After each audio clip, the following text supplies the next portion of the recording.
A shocking new development in the infamous Menendez brothers case. New evidence has emerged, reigniting the debate over whether these two men are murderers or victims. For over 3 decades, Lyle and Erik Menendez have been serving life sentences for the brutal 1989 murders of their parents, Jose and Kitty Menendez. They were convicted in 1996, with prosecutors arguing they killed for money. But the brothers insisted they acted in self-defense, claiming they endured years of sexual abuse at the hands of their father. First thing that comes to mind is terror. I was so afraid.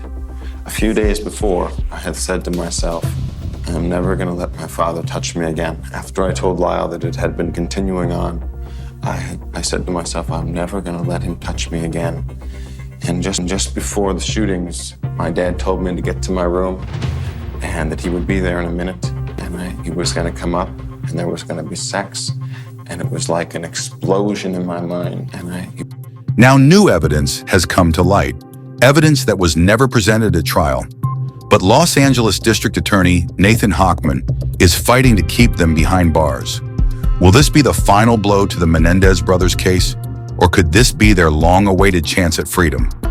Stay with us as we break down the shocking new developments, the explosive evidence, what this new evidence is, why the DA is trying to block their appeal, and whether the Menendez brothers could finally be released.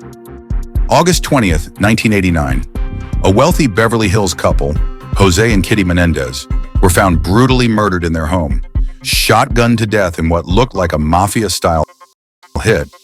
But soon investigators zeroed in on the unlikeliest of suspects, their own sons. Lyle and Erik Menendez, just 21 and 18 years old at the time, confessed to the killings. But their defense shocked the nation.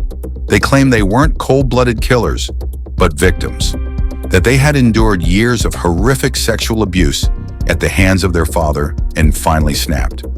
The prosecution, however, told a different story. They argued the brothers were greedy. The Justice for Erik and Lyle Coalition, a family-led advocacy group fighting for the brothers' release, has condemned Hochman's response. In a statement, the coalition said, "We are profoundly disappointed. Hochman is not just dismissing Erik and Lyle's experiences, he is silencing survivors everywhere."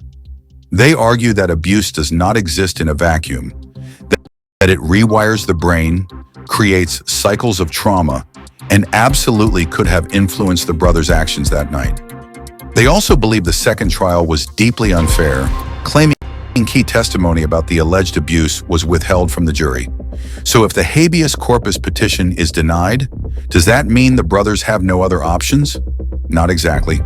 Even if the habeas corpus petition fails, 2 other legal avenues could lead to the Menendez brothers' release. 1. Resentencing. In October 2024, then LA County DA George Gascon recommended the brothers' life without parole sentences be removed.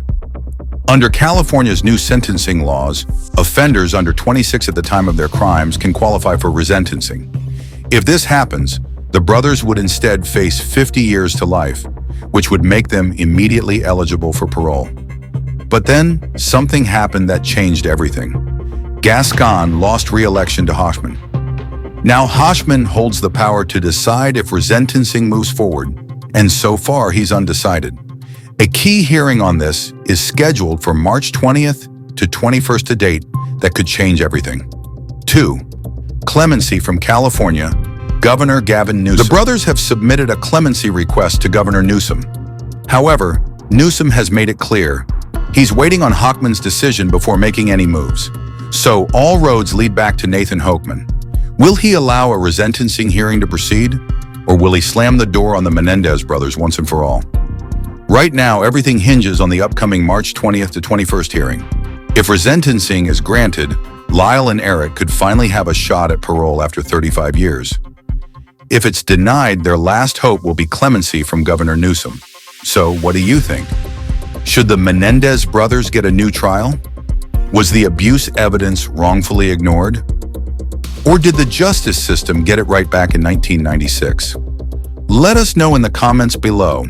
And if you want to stay updated on this case, Give this video a thumbs up, hit that subscribe button, and turn on notifications.